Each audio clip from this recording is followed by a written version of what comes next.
రాష్ట్రంలో పడిన వర్షాలతో వరదలు కంటిన్యూ అవుతున్నాయి.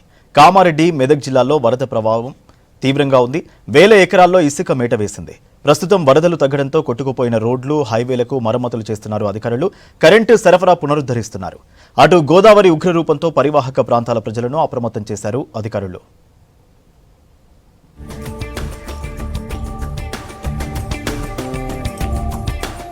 మెదక్ జిల్లాలో భారీ వర్షాలు బీభత్సం సృష్టించాయి. జిల్లాను వరద ముంచెత్తడంతో తీవ్ర నష్టం వాటిల్లింది. వరద ప్రభావిత ప్రాంతాల్లో సహాయక చర్యలు కొనసాగుతున్నాయి.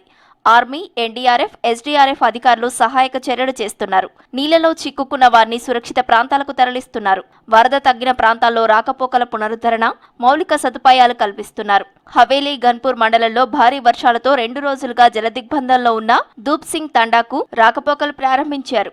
జిల్లాలో వరద ప్రభావిత ప్రాంతాల్లో బైక్పై పర్యటించారు కలెక్టర్ రాహుల్ రాజ్. బూరుగుపల్లి, వాడి బ్రిడ్జి, కాప్రాయపల్లి, దూప్ సింగ్ తండాలకు బండి మీద వెళ్లి క్షేత్రస్థాయిలో పరిస్థితిని పర్యవేక్షించారు.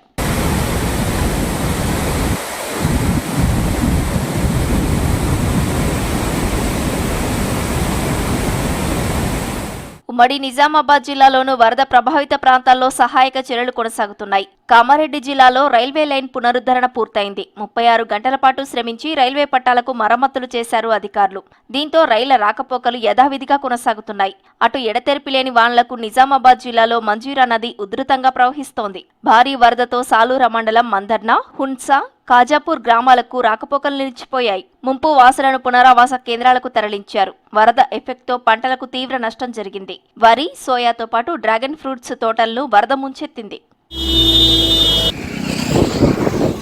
నిర్మల్ జిల్లాలో గోదావరి ఉధృతి కొనసాగుతోంది. బాసర్లో గోదావరి ఉగ్రరూపం దాల్చి ప్రవహిస్తోంది. గోదావరి ఉధృతికి బాసర పరివాహక ప్రాంతాలు నీట మునిగాయి. లోతట్టు ప్రాంతాలు జలమయమయ్యాయి. గోదావరి వరదతో జిల్లాలో ఎలాంటి నష్టం జరగకుండా చర్యలు తీసుకుంటున్నామన్నారు collector Abhilasha Abhinav. SDRF, NDRF బృందాలతో రెస్క్యూ చేస్తున్నామన్నారు. గోదావరి పరివాహక ప్రాంతాల్లో వరద ఇంకా తగ్గలేదని, ప్రజలు అప్రమత్తంగా ఉండాలని సూచించారు. ఆదిలాబాద్ ఆర్యవైశ్య సత్రంలో 50 మంది విద్యార్థులు చిక్కుకోగా ఎస్డీఆర్ఎఫ్ టీం వారిని సురక్షిత ప్రాంతాలకు తరలించింది.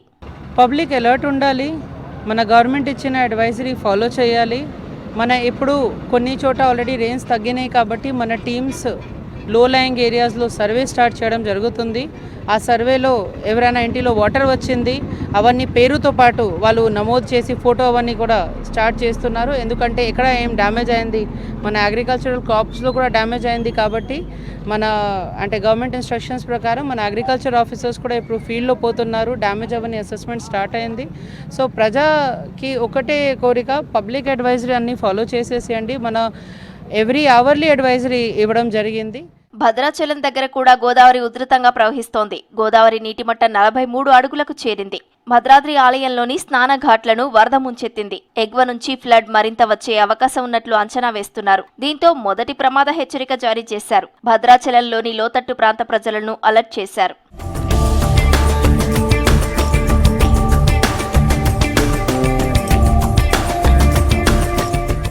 రాష్ట్రంతో పాటు ఎగువన కురుస్తున్న భారీ వర్షాలతో కృష్ణా, గోదావరి ప్రాజెక్టులకు భారీగా వరద కొనసాగుతోంది. దీంతో ప్రాజెక్టుల గేట్లెత్తి నీటిని వదులుతున్నారు అధికారులు.